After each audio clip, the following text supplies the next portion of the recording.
Hey, everybody. So good to see you guys.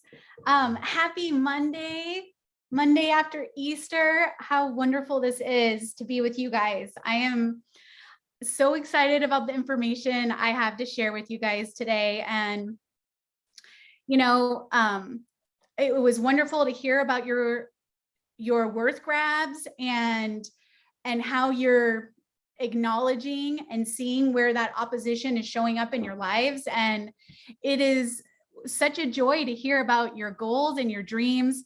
And so we're just going to keep talking about how to get past our goals, so we can get those, get those results. And so many times, because we're not getting our results, we have to go back to see what's in the equation. And those are always that, for me, that is love and agency, or love and choices. And so what we're going to do is break down what we can put into our equation so that we get the results, that we get the peace, that we get the miracles in our life. And, I have been studying a lot about miracles lately. So I'm going to try to stay on track with today's agenda, which is about power, agency, and boundaries. And so, I want to be able to show you guys my, let's see here. I want to be able to show you guys my screen here, and we're going to get started. I am so excited to show you this stuff. Let's see here. Make this like that. Okay. So now we're going to be talking about agency and choices today, because that's love plus choices equals peace. And so I use another word for choice, and that is power. And the thing is, so many times in life, we can get tempted to feel powerless. We can get tempted to feel hopeless. We can be tempted to be susceptible to not having any hope, feeling defeated. And so what I'm trying to create here is to empower us, to give us that energy, to give us that confidence, to give us the inspiration to choose something different. And it's inside you. You don't even have to do anything. It's already there. This is your birthright. Your birthright. God gave you the birthright of agency. You were born with it. You didn't deserve it. You didn't earn it. You were created to have agency and to use it. And so, it's power. It's exciting because this power is inside of you, and the power is choice. And I hope that today we can open our minds so we can see where we can choose something different. If we don't like what's been going on, if we don't like the results that we're getting, if we don't have the peace we're looking for, guess what? We can choose something different. But there's some pitfalls here, because a lot of times we're programmed, or we're on a path that feels familiar and comfortable, right? So we've talked about this path of being, comfortable. It's our default mode, right? And so what happens is, it's like, what will you choose? It's between fear and trust, because another word would be faith. But, faith can mean a lot of things. And what we're trying to get at here is to start trusting ourselves, and trusting the universe, and trusting God, and trusting that all things work together for our good. And the thing is, we go into this default mode, or we go into this place where we get afraid. And especially for those of you who have these big goals and big changes that you want in your life, and you want these big results that you want in your life, that opposition, that resistance is going to come in, and it's going to create fear. It's going to create a way to distract us from, what we really want. And so I just want you to know that, if you get off track, if you get off the path because we're distracted, we might get lost, we might be tempted to feel a non-creation emotion. And we're going to talk about those today. So write that down, non-creation emotions, because what we're doing here is we are learning how to create and design a beautiful life. And so we need to identify the things that are stopping us from moving forward. And so emotions are a big one that distract us from getting to the next place we're looking for. And so fear ends up stopping us. And so here are the non-creation emotions. So I'm going to tell you a little story. I'm here in Richmond, Virginia, and to visit my granny. And it turned out that my grandma, when I got here, was sick. And when I came to her house, she was so sick, I knew I needed to take her to the emergency room. And so I took her to the emergency room. She was admitted. She has been there for the whole time that I was here to visit. And I changed my flight. So what happened was, I'm in this predicament of, do I go home with my husband and my son, or do I stay here? And it wasn't looking good. It wasn't looking good. It was looking like maybe, she's not going to come home. Maybe I'll never see her again. And so I kind of felt like I wanted to stay. And I don't know what you guys want to call it, but I got like personal revelation, where I woke up in the middle of the night and I knew that I was supposed to stay. I don't know how you guys receive that or how you want to call that, but basically, I knew I was supposed to stay. And I know that it wasn't my thought, that it was on a higher level of thinking, because I was arguing with the voice. I was making up excuses. I was like, well, I want to, but it's going to cost more money. And I got other stuff going on. And then, I was like arguing with this higher level of thinking. Right. And what I realized is that I was afraid, it was going to be uncomfortable to do something different. It was going to be uncomfortable to take care of my granny and cook and clean and be responsible for her even. Right. And so I told my husband that I was going to stay. And as soon as they left, there was a miracle, and her heart rate was stabilized.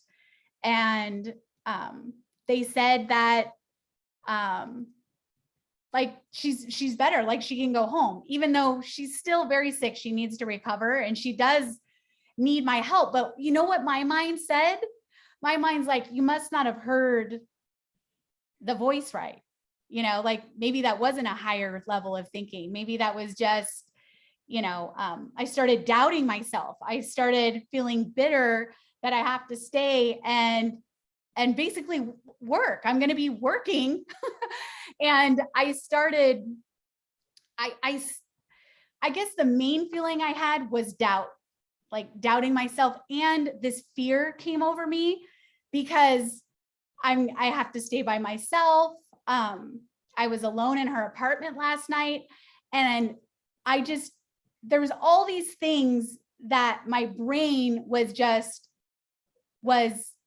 coming up with stories that were not helping. And so basically I could recognize that I was in complete fear, that I was in fear, that I was feeling anxious, and I was doubting that I made the right decision.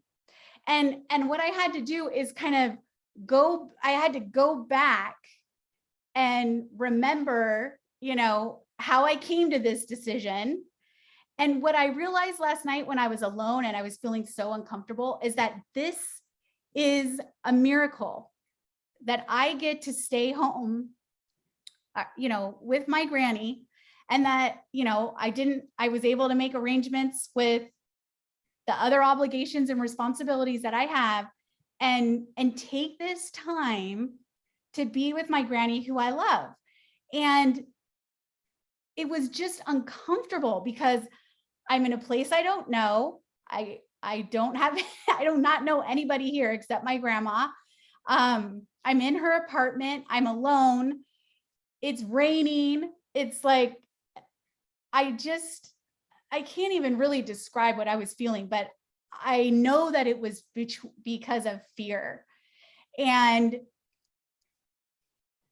the thing is, I need something to combat my fear. I need to see that these non-creation emotions are going to be the things that stop me from being able to receive the gifts and the miracles and the results that I'm looking for. And what I was thinking of is how this could affect your business, because when opportunities come up for something different, to choose something different, you might come across some of these emotions: anger, resentment, shame, regret, worry, frustration, bitterness, jealousy, doubt, embarrassment. I even felt a little embarrassed because I had told my husband, that I had this strong feeling that I needed to stay. And then, he gets on a plane and she's better. And I'm like, well, was that, it feels, what was that, and I was worried my husband was going to think whatever, right? Making up stories, complete making up stories. And so it's like, here I am, I'm trying to design and create this life. And these emotions get in the way of me appreciating the results. And this can happen anytime, we're doing something different. So it was a big deal not to go home. It was a big deal to be alone. It was a big deal to put the rest of my life on hold to stay here for Granny. And the thing is, that's what I was supposed to do. I wasn't wrong. So that doubt kind of created this little story in me that, oh, well, maybe I was wrong. Maybe I shouldn't have stayed.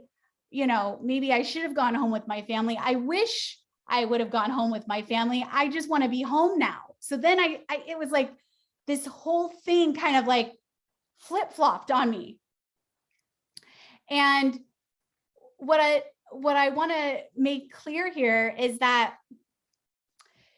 you don't have to be afraid of your power.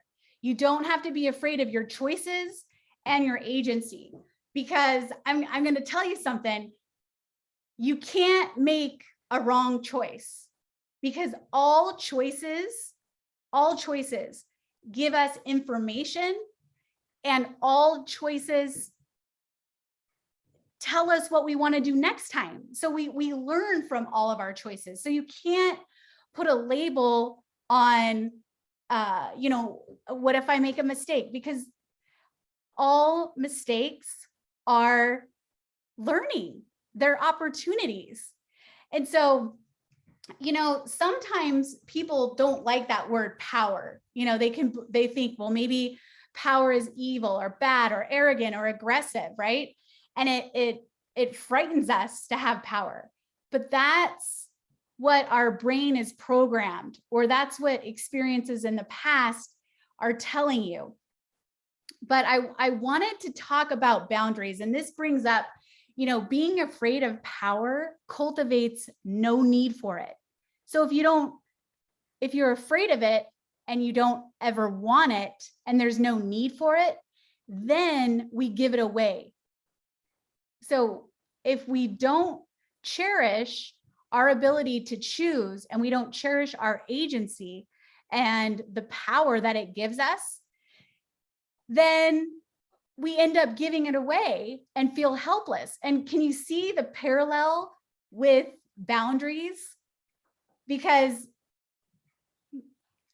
what happens a lot of times is that we won't put boundaries in place because, if we don't think they're important, we won't use them.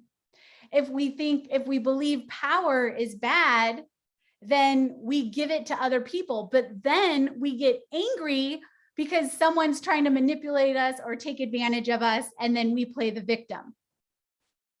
So every person in life has been given agency, and we choose to shame ourselves to motivate us to change. Just like these weird feelings that I was having, it was like I was shaming myself that I shouldn't have stayed, because now it's going to be a burden on my husband, and now it's going to cost money. And, when am I going home? And it just, all these stories started, I started shaming myself. I started doubting and wanting to like tread backwards. And it's just this story. It's a story that we tell ourselves. So, oh gosh, I lost my, here we go. I lost my, I lost my screen. This is so hilarious. Okay, so tell me in the chat if you know, or if this is making sense to anybody, if this is like jiving with you about these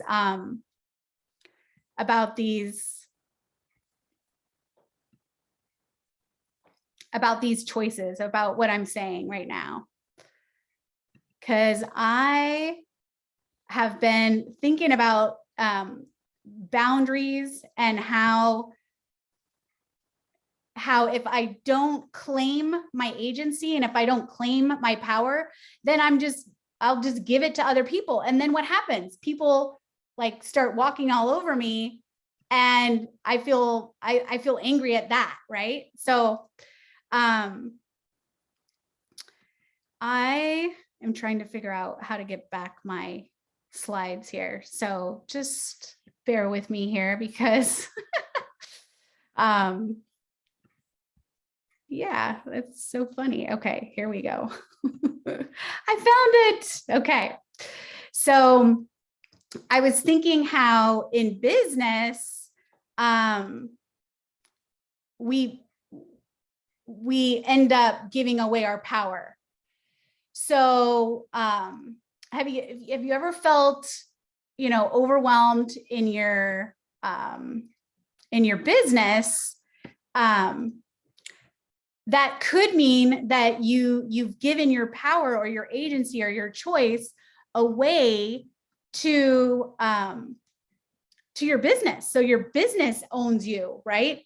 And so I was thinking of the ways like how, not saying or knowing what the problem is. So we might have a problem with a client or a person, and we won't say anything about it. So there could be a power battle between a client, putting up with poor clients. So like, let's say you have a client that, isn't responsive or is late paying you, or, just isn't treating you right. There could be something that we're doing that is a way of, we're giving our power away to our client, or we're giving the power away to our business. So sometimes we hide. So, someone, I don't want to be seen. I don't want to stand out. I don't want to be a success because, I think of like someone might throw something at me, like, when a comedian goes out and it's like, it doesn't work out, somebody might actually throw something at you, right? Somebody might make you look bad. Someone might make you feel stupid or make you look stupid, right? And so these are some ways that we give away our power and our choice and our agency to our business and our clients. So we also might close our mind and be limited in thinking outside the box to find the data to make choices to solve a problem. So we want to develop new skills is a way to be empowered, right? Not allowing yourself to fail as part of the success journey is another way that we give our power away. Because making a mistake or choosing wrong, because this is the thing, we think that we're wrong if the outcome doesn't come out the way we think. So I want you to make sure, if you remember one thing during this webinar today, it's whatever you are choosing, you can't get it wrong. And your brain's going to try to tell me, Melanie, that's not true. I could make a mistake and I don't want to make a mistake, so I'm avoiding it. But the thing is, whatever you are choosing, you can't get it wrong, because you're either going to love it or you're going to learn from it. And so I would like you guys to tell me, what are the distractions that tempt us from choosing something that feels uncomfortable or new or different?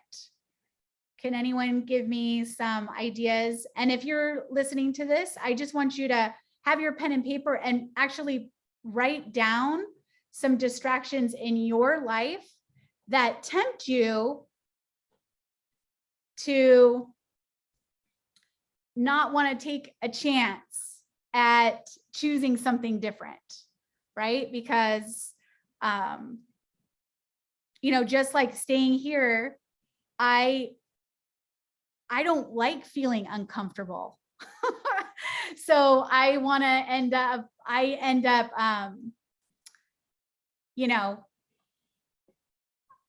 if I feel lonely, or when I'm all by myself, I don't know what it is, but and this feels embarrassing even to admit, like when I'm all alone, I start feeling a little afraid of being alone. Like I think the boogeyman is going to get me or something. Like there's this fear in my mind, and what do I know what the neighborhood is like where my grandma lives, and so it's like a new place, and it's like, oh, I just wish someone was here. And the other thing is that being alone and somewhere where I don't have all my things, right? Because at home I have all my things to distract me, right? And it's like, here I am, I'm alone, and I don't have any of my stuff. It's like, so it was like my mind just started kind of taking off into a real negative place. And I could see it. And that's why I wanted to talk about this today, because it's a choice, and we find ourselves off the path, and it's okay. It's okay to get off the path. It's just, we just get to get back on the path. We want to get back on the path. So it's not wrong if you get off the path. We just have to get back on it. And that's where our agency comes in. That's where our choice comes in. That's where we get to take on our own power of, here I am, somehow I'm lost, somehow I feel alone, somehow I feel I should have done something different. And I have to go back to whatever I am choosing. I can't be wrong. And I have, that's like, has to be like a mantra for me, because I have to keep reminding myself that it's okay to feel different, because that's what was happening last night. It wasn't wrong. There was nothing wrong with my choice to stay. It just felt uncomfortable because it was different. Like literally a miracle is happening before my eyes. And it's so uncomfortable that I want to go back to my old way of looking at life, because I know that way. It's my default. I understand it. I can expect it. I know what's going to happen next. Like if I had just gone home, I knew what was going to happen next, right? And then I could just like, compartmentalize my grandma. And even if, God forbid that, she's 93 years old and this was the last time I saw her, like, I could still have been like, I did the best I could. I went to visit her, and, she knows I love her, and I did my best, right? Like I could have just put it in a box and just been okay with it. But I had this opportunity to witness miracles. And I feel like there's more to come this week, because I was open to the opportunity to receive something different, not just go home, which I could have done and no one would have faulted me for it. But I had an opportunity to choose something different, and notice the opposition, of what was happening, and just be okay.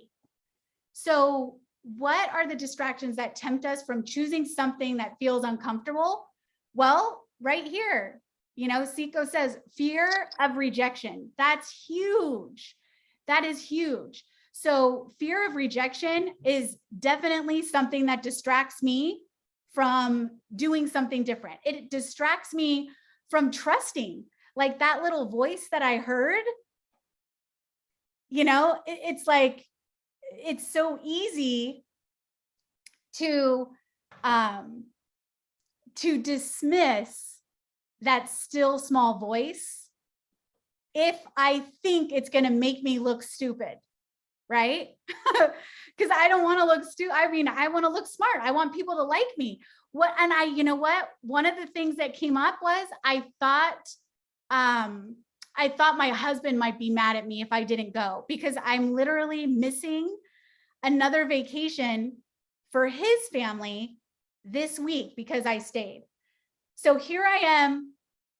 He's bent over backwards for me to come with me all the way across the United States to see my granny. And now I'm not going to give him, I'm not going to go with him to, watch our son-in-law graduate from BYU.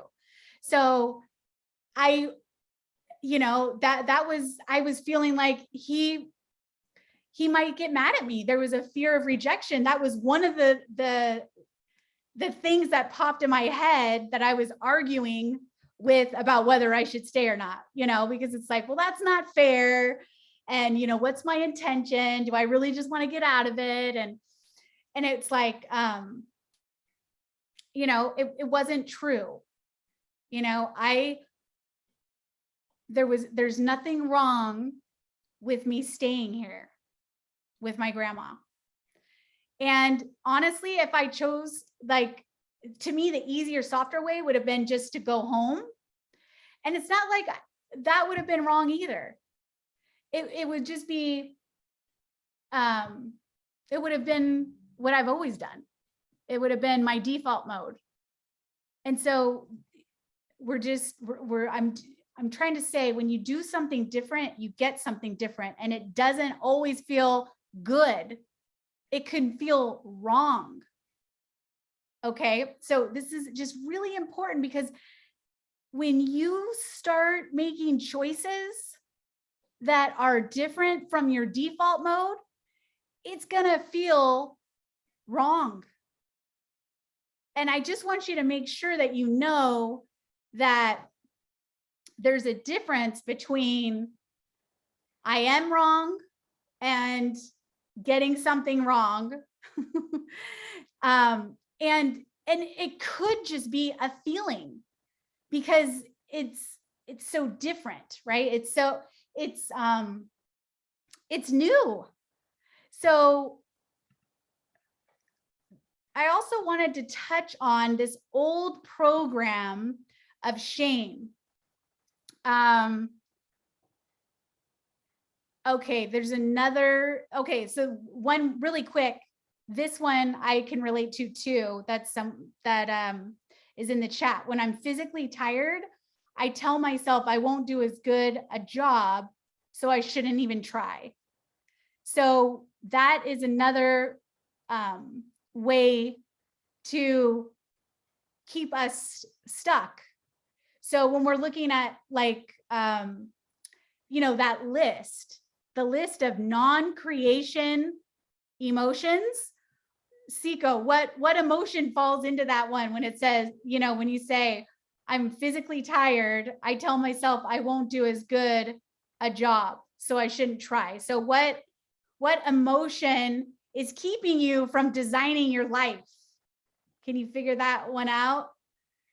Because there could be a couple. It would be the doubt and worry. Doubt and worry. So these are the exact opposite of creating and designing an amazing life. So we want to just be aware of these emotions that keep us stuck, and they're all fear-based.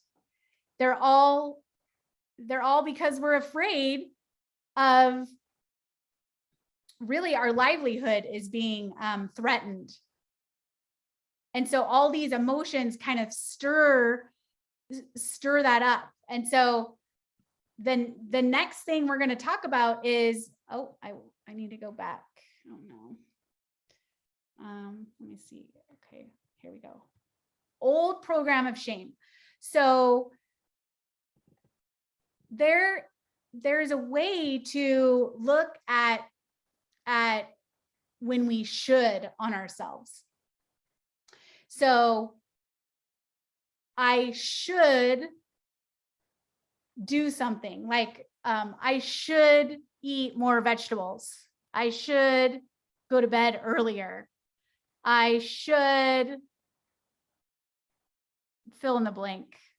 I mean, we all should on ourselves. And so your homework for this week is going to be to be aware of when you say the word I should.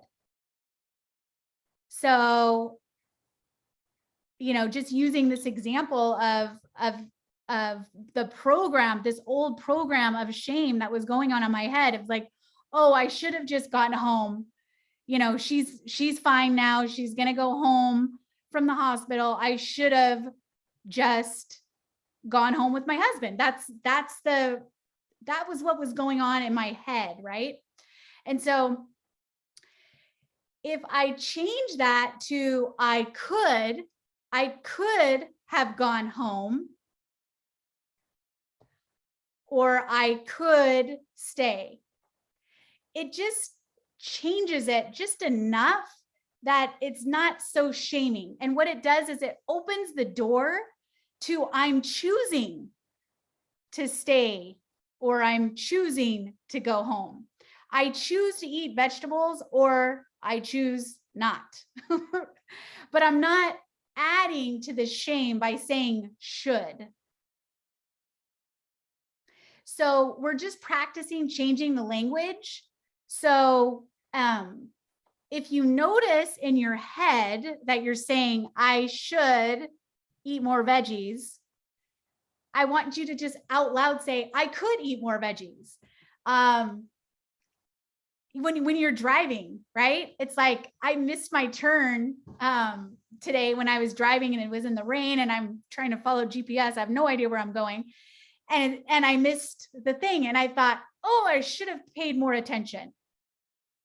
And it's just like, it just comes out of my mouth. You know, it's like, oh, I shouldn't have missed that ramp. And I've been looking for evidence of miracles in my life. And, you know, as soon as I missed it, I said, I shouldn't have missed it. And then I realized maybe this is an opportunity for me to receive a miracle. And then because I want to like wire my brain to think of how I'm being blessed and taken care of. And I want to train my brain to expect and see miracles. And,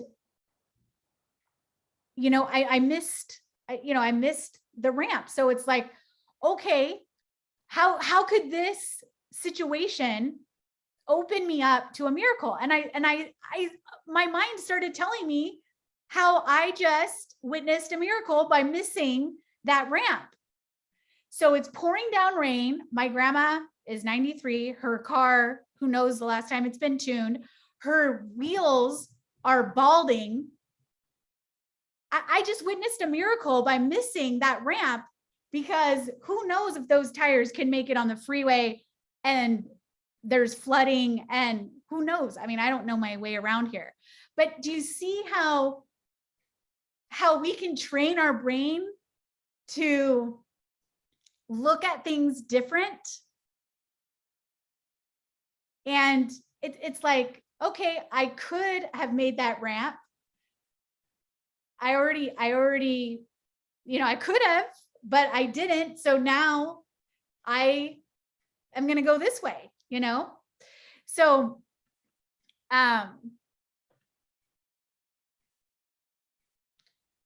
we're going to take some action here, because I wanted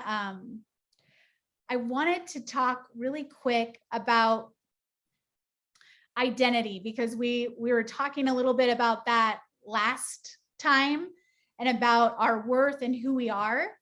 And I just found this really interesting, because a lot of times our brain wants to categorize everything into good or bad. And I think this is such a powerful way to use our agency to choose to see things, you know, in a different way. And so there's some things about our identity we can't really change. So instead of shaming ourselves or telling ourselves we're bad, I wanted to open our minds and open our hearts to looking at acceptance. So, you know, if someone is tall or short, right? If someone is an extrovert, introvert, if someone is fast or slow, if someone is, you know, more prone to feeling better with results or wants people validation, like if like, where are you in your identity when it comes to, are you a results kind of person? Like, you would rather see the numbers, or would you rather have, you know, validation through people? Because some people really want others to validate them and praise them and give them compliments, where other people are validated by, you know, the numbers, the money, the result. So our identity, it's important to, you know who we are, know the things that we can change and can't change, but also to accept who we are, and that it doesn't have to be good or bad. Because the thing is, we want to put, our brain automatically is wired to put these things into categories. And what I want us to do is to just open ourselves to all things work together for our good. And so even when something is seemingly bad, it doesn't have to be. And this brings me to wanting to talk about miracles, because miracles, before a miracle, there's always what? Right before a miracle, like when I think of Moses and coming up to the sea and all, the Egyptians are coming after the Israelites. I think those guys, they were in a need of a miracle, right? They were in, it was a test of faith.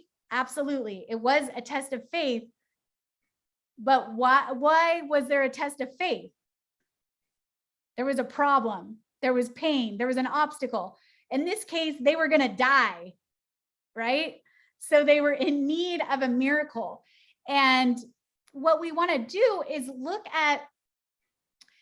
we want to be able to see miracles everywhere. We want to be able to look at things and accept them the way they are. And so we're missing out on seeing the miracles because our brain is wired to see what doesn't go right, what's not going right. It's wired to do that. So what we want to do is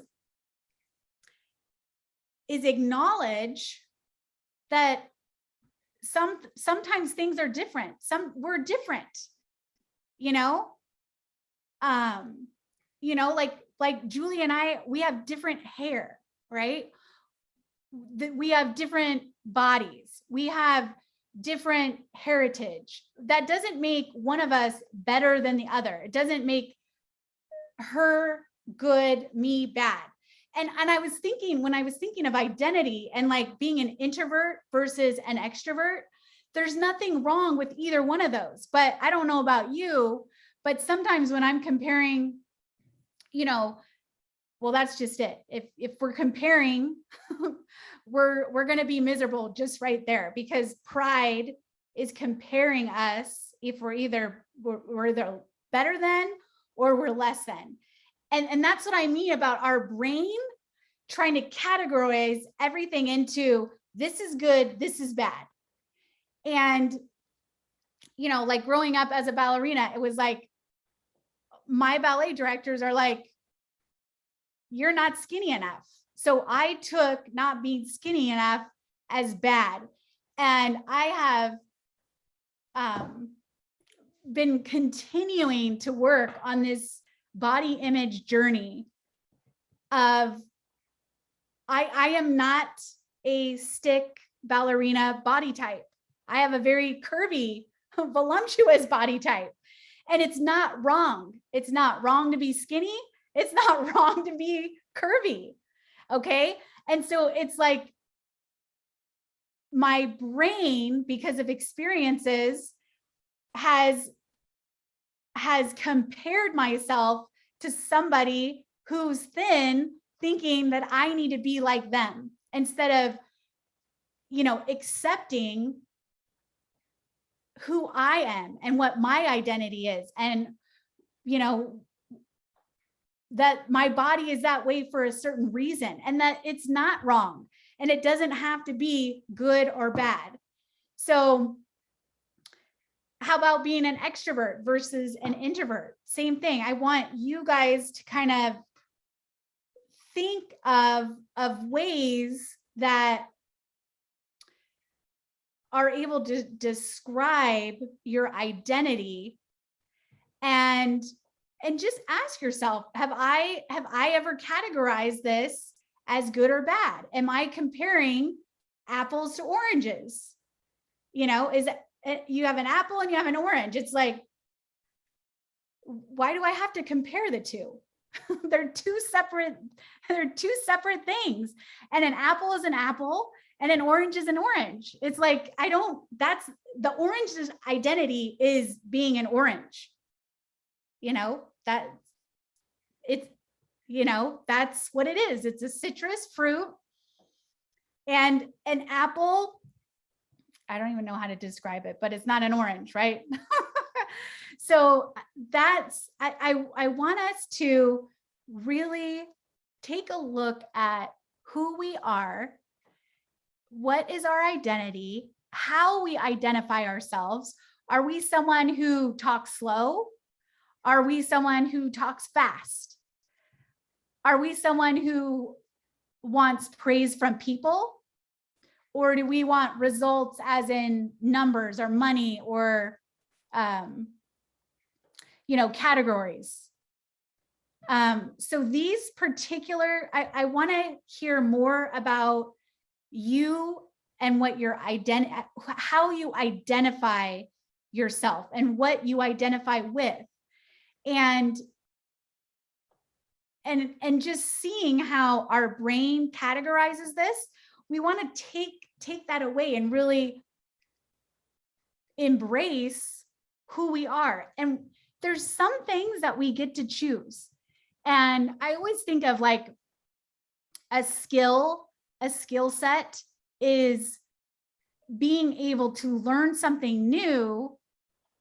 And there's two great sides to being an extrovert and an introvert. They're both offer a lot of things, and both have things that the other one can learn from. And so just because I'm a natural extrovert, it's important for me to understand and develop qualities and the skill set of an introvert, because it applies and it helps me in my life. And it gives me choices to know both sides, because everybody needs time to be by themselves. Everyone needs time to go inward and reflect and to pause and take that and take that time to process everything that's going on in our lives, right? And so for me, I like this this slide right here, because I want to hear from you guys what you identify with here, and realize that we don't have to be the same to belong. We get to be different. That's what makes the world so great. We're all different. And really embracing that it's okay to be different.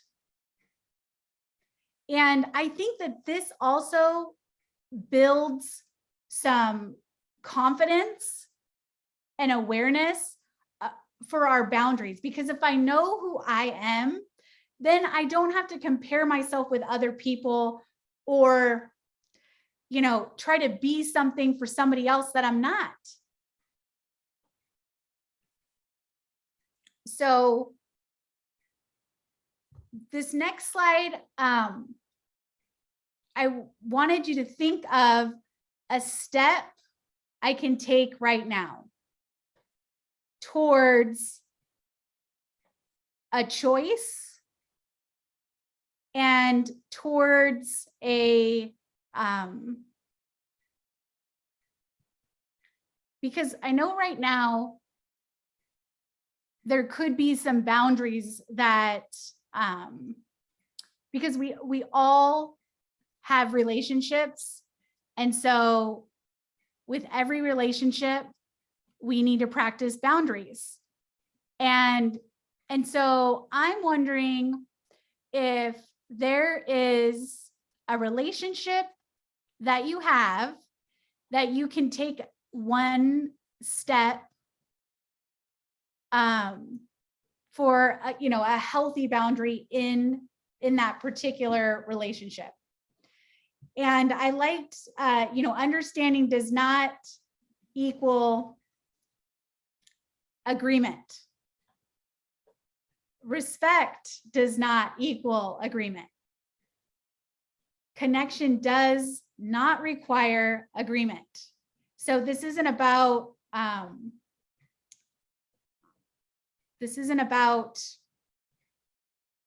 bending what you believe. This is about practicing standing in your identity of who you are and practicing a boundary. And there's going to be a lot of practicing with my granny this week with boundaries. And this is a good reminder, because love and caring do not require agreement. And so,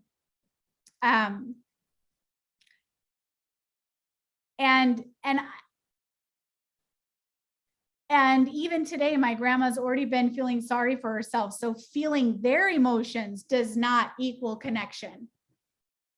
So this is an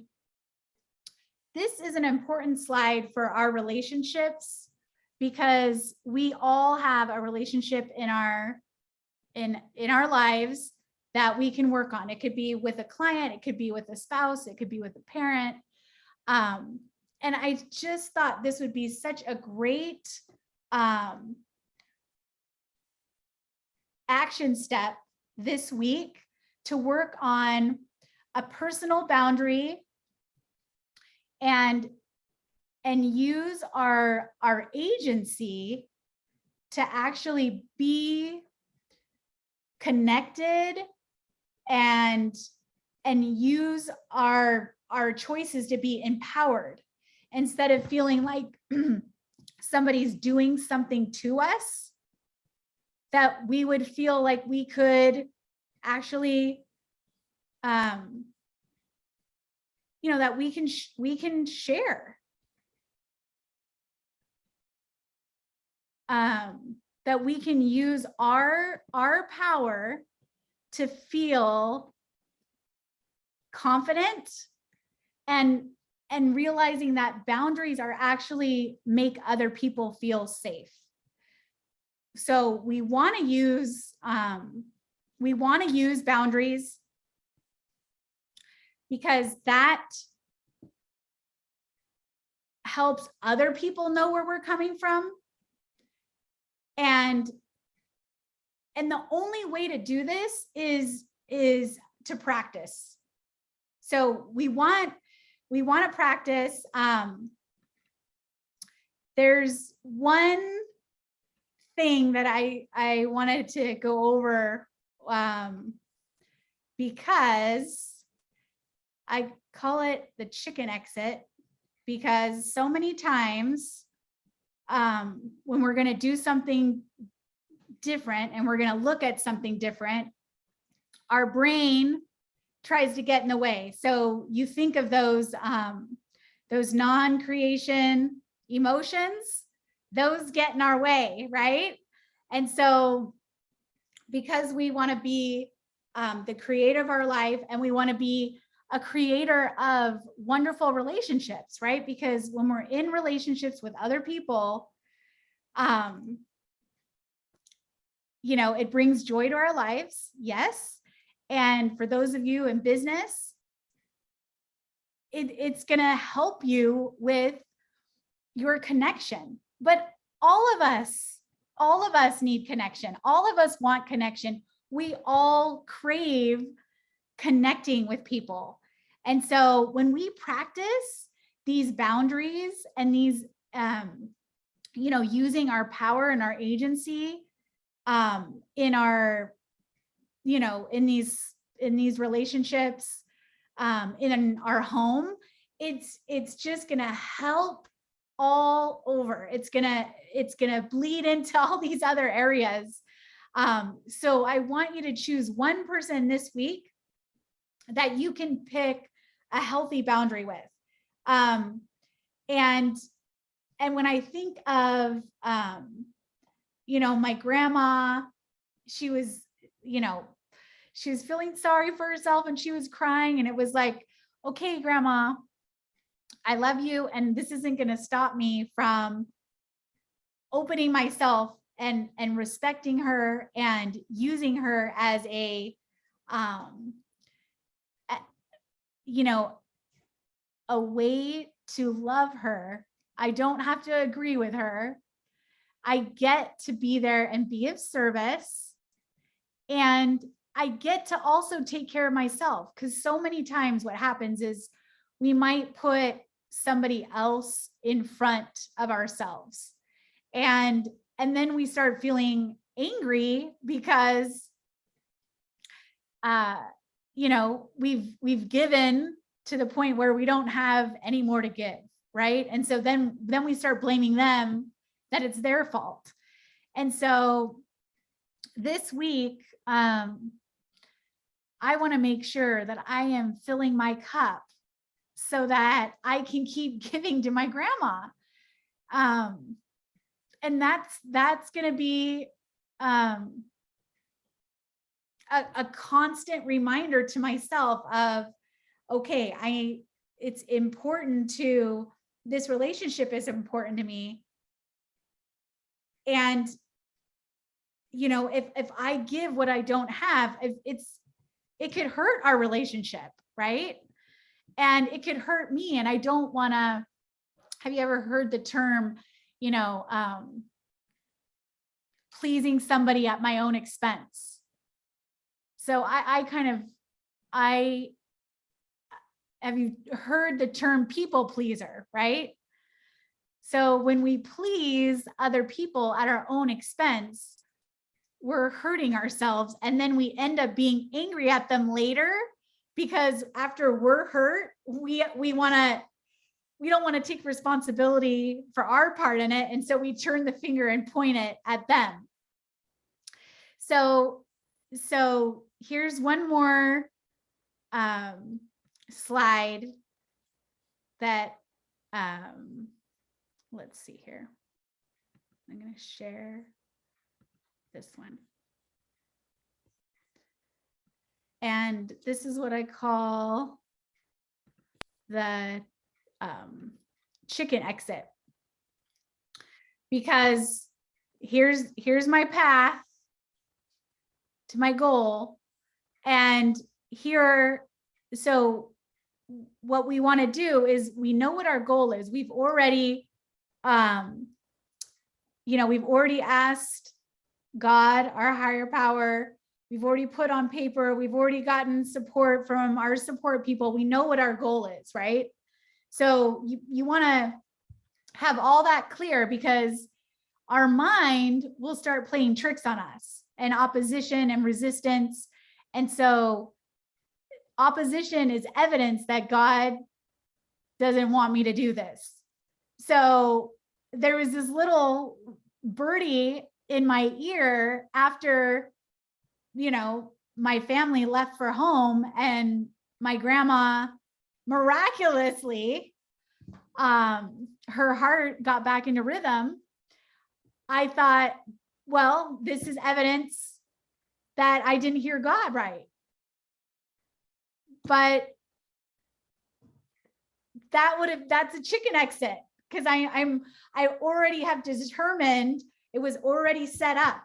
It was already set what my goal was, what my intention was. I had already received the answer, but our brain will play tricks on us. Okay, another one. I don't know what to want. So you see, I don't know if you guys have ever related to any of these. These are the things that come up in my head, right? I don't feel like it. Yeah. As soon as I realized my family was gone and my grandma was better, and that meant I was going to have to take care of her and she was coming home with me, I started feeling like, I don't feel like it. I just want to go home. I want to get out of this, right?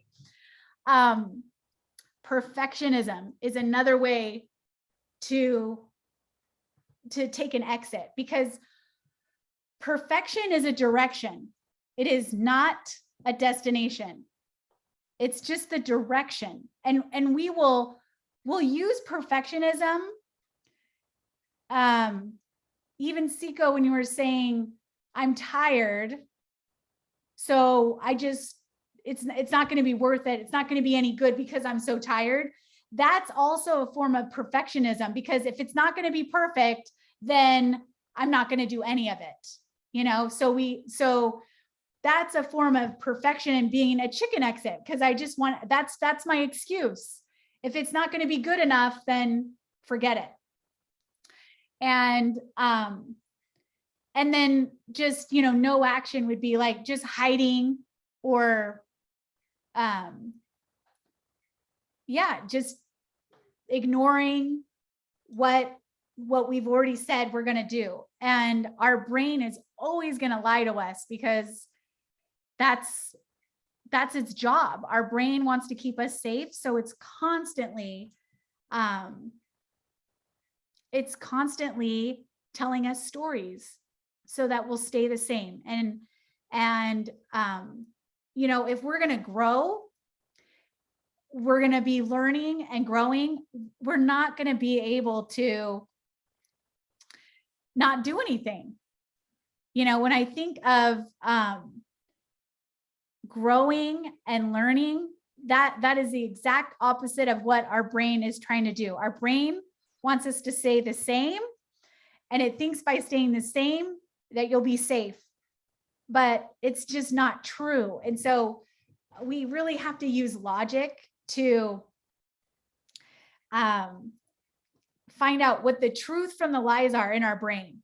And as this course keeps going, I'm going to give you tools to know exactly how to put down on paper how to find the truth from the lies. And a lot of it is just answering questions. We have to question our subconscious mind. Otherwise, it tells stories. It really does. It's just like a fairy tale. It just comes up with lies and all kinds of ways to distract us. So this week is about using our agency, our choices, and our inner power to create boundaries with other people, healthy, loving boundaries. And so I'm looking for each of you to pick one relationship that you would like to create a healthy boundary in. And that could be something as simple as just like not saying sorry all the time, not apologizing, being able to not should on yourself or put yourself down. For me, I'm going to be working with my grandma and being able to give myself, I'm going to schedule time that I'm able to do 2 hours a day just for me, whether I leave the house to take a walk and I'm going to have someone else come in, or I need to read, I need to lock myself in the room down the way. And I'm going to set up so that I can fill my cup, so that when I can actually give what she needs, right? And so I can also see her being demanding or even abusive. And I get an opportunity to, in a loving way, like I said earlier, it doesn't mean I'm somebody's doormat. I can be loving and respectful without being in agreement, and that I can stand, in my worth, in my power, and have a clear boundary of how I want to be treated, and a clear intention of love and respect for both of us. Because when we know our worth, that also has a lot to do with these boundaries. Because when we know who we are and what we are worth, then we don't have to let someone treat us like a doormat. We don't have to take someone talking down to us. And we don't have to fight either. There's one tool I want to give you this week. So when somebody says something to you, that you don't like, you can just say thank you. I used to try to fight back when someone would call me a name or someone would say something that I didn't like. And yet it never worked because it was like I was defending. And once I got defensive, it was like we were in a war. And so when I realized that the truth stands by itself, and when I know what my truth is, my identity and my worth, I don't have to prove it to anyone. I don't have to compare myself to anyone, and I don't have to prove that I'm right. Would you rather be happy or would you rather be right? And it's just gotten to the point where I'd rather have peace. And in order to do that, I'm not willing to defend or argue the truth. And when you really know who you are, when you know you're an apple, you don't have to tell the orange, I'm an apple. And you don't have to be like an orange. It's okay for the orange to be an orange, and it's okay for you to be an apple. And you don't have to defend or argue that you're a red apple because you know it. So I'd love to hear, you can email me what relationship you want to work on this week, where you're going to stand in your truth and you're going to be the observer of this relationship, and you're going to use some of the tools that we talked about in class today.